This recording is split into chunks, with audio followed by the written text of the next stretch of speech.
नमस्ते स्कॉर्पियो। मैं उम्मीद करती हूँ कि आप सभी अच्छे हैं, अपनी लाइफ में ग्रो कर रहे हैं, प्रोग्रेस कर रहे हैं। Sending you lots of prayers and best wishes from my side. Please take care, stay safe. 16 till the 31st of January कैसा रहेगा आपके लिए, क्या लेकर के आ रही है एनर्जीज। इसके अलावा वेट और move on in 2025, no contact situation in 2025, ऐसे काफ़ी सारे इंटरेस्टिंग टॉपिक्स पे रीडिंग आपको चैनल की प्लेलिस्ट एंड वीडियो के सेक्शन में मिल जाएगी। अपने लिए पर्सनलाइज टारो रीडिंग बुक करना चाहते हैं, डिस्क्रिप्शन के अंदर आपको मेरा व्हाट्सअप नंबर मिल जाएगा। किस एनर्जी में सबसे ज़्यादा रहने की ज़रूरत है आपको इस समय, पास्ट में क्या हुआ, क्यों हुआ, ऐसा किसने क्या कह दिया, मेरे साथ में ही हर बार ये होता है, ये सारी एनर्जीज़ को छोड़ना होगा, भूलना होगा। क्योंकि आप पास्ट की बहुत सारी बातों को लेकर के अभी भी एंगेज्ड हैं। हो सकता है कि किसी ने आपको मिसट्रीट किया, किसी ने आपको अंडरस्टैंड नहीं किया, सिचुएशंस आपके फेवर में टर्न नहीं हो पाई जब तक कि आप सोच रहे थे कि मेरे मन के हिसाब से हो जाए, मेरी परिस्थितियों के हिसाब से हो जाए, तो वो नहीं हो पाया। अब टाइम आया है आपको एक पॉजिटिविटी के साथ में, एक पॉजिटिव एटीट्यूड के साथ में अपनी लाइफ में आगे बढ़ना है।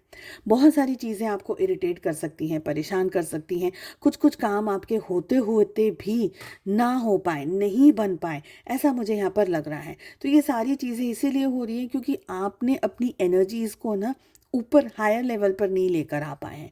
कहीं ना कहीं कुछ बातों को लेकर के आप बहुत ज़्यादा स्टक हैं।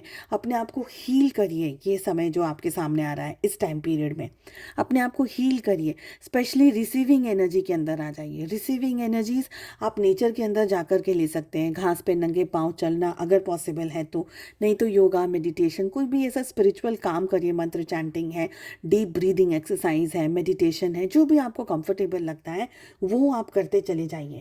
मुझे लग रहा है ये टाइम पीरियड में आपको बहुत सारी चीज़ें इरिटेट कर सकती हैं, परेशान कर सकती है। लोग आपका दिमाग, जैसे हम कहते हैं ना कि परेशान कर करके लोगों ने इतना टॉर्चर कर डाला है कि ऐसा मन कर रहा है कि अब कहाँ भाग जाएं। तो वो यहाँ पर मुझे एनर्जी दिख रही है। मुझे ये भी लग रहा है कि लोग जानबूझ करके आपको डिग्रेड करने की कोशिश कर रहे हैं, आपको गिराने की कोशिश कर रहे हैं, आपके बारे में गलत बोलने की कोशिश कर रहे हैं। पर मुझे ये भी उम्मीद लग रही है कि कहीं ना कहीं आप ये सारी चीज़ों को बहुत अच्छे तरीके से समझ पाएंगे। और वो समझने के लिए एक स्टेट ऑफ माइंड, एक स्टेट ऑफ क्लैरिटी होना आपके लिए बहुत ज़्यादा ज़रूरी है। तो लाइफ से बहुत कुछ एक्सपेक्ट ना करते हुए, जो जैसा आपकी ज़िंदगी में इस समय आ रहा है उस तरीके की चीज़ों को लेते हुए आप आगे बढ़ते चले जाइए। मुझे ये एनर्जी लग रही है। रिलेशनशिप, आपकी लव लाइफ में क्या हो रहा है, लेट अस सी। मुझे लग रहा है रिश्ते में आप बहुत ही ज़्यादा रोमांटिक हैं। आप इस रिलेशनशिप को पूरी तरीके से अपना करके और इस रिलेशनशिप में नेक्स्ट लेवल पर जाना चाहते हैं।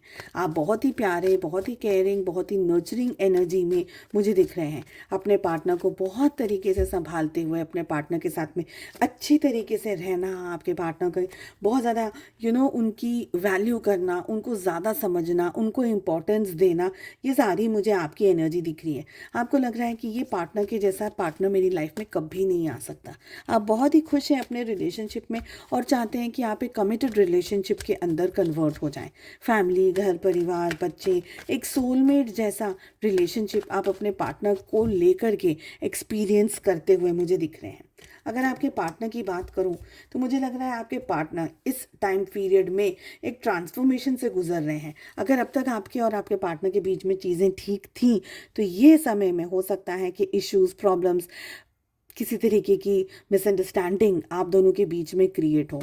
टेम्पररी या परमानेंटली आपके पार्टनर दूर जाते हुए मुझे इस समय दिख रहे हैं। स्पेशली अगर हम ये 15-16 डेज़ की रीडिंग कर रहे हैं, डेफिनेटली सेम पेज पर तो आप मुझे दिखाई नहीं दे रहे। मुझे लग रहा है आपके पार्टनर कुछ आपसे छुपा रहे हैं या ठीक तरीके से कम्युनिकेट नहीं कर पा रहे, या आपका इतना सारा प्यार, ओवर गिविंग लव उनको सफोकेट कर रहा है। तो ये एक बात का आपको बहुत ज़्यादा ध्यान रखना है। आपके पार्टनर को लगता है कि आप उनके लिए ना हमेशा रेडी रहते हैं, हमेशा प्यार करते हैं, उनको अंडरस्टैंड करते हैं, उनकी वैल्यू करते हैं। तो आपके पार्टनर थोड़ा सा ज़्यादा थक गए हैं इस रिलेशनशिप को लेकर के। यस यस, मैंने सही कहा आपको कि थक गए हैं, क्योंकि इतना ज़्यादा प्यार, इतना सारा पैम्पर, इतना सारा लव अटेंशन को आपके पार्टनर नहीं समझ पा रहे हैं, नहीं सहन कर पा रहे हैं। और मुझे ये भी लग रहा है कि आपने ना इस रिलेशनशिप में too much of giving energies दे दी है। बहुत संभाल लिया, बहुत प्यार कर लिया, बहुत अंडरस्टैंड कर लिया अपने पार्टनर को, रिलेशनशिप को। पर कहीं ना कहीं ये सारी चीज़ों से आपके पार्टनर दूर भागते हुए मुझे दिख रहे हैं, पर पलट करके ज़रूर देख रहे हैं। चाहे कितना भी रन कर रहे हैं, चाहे कितना भी भाग रहे हैं आपके पार्टनर रिलेशनशिप के अंदर, बट फिर भी वो दूर, मतलब जाते जाते भी ना उनका ध्यान आपकी तरफ आ रहा है, क्योंकि आप अपनी लाइफ में क्या कर रहे हो, आपकी लाइफ में क्या हो रहा है और नहीं हो रहा है। चलिए, मैं उम्मीद करती हूँ आपको रीडिंग पसंद आई। Wish you all the best. मिलते हैं नेक्स्ट रीडिंग में। Take care, bye bye.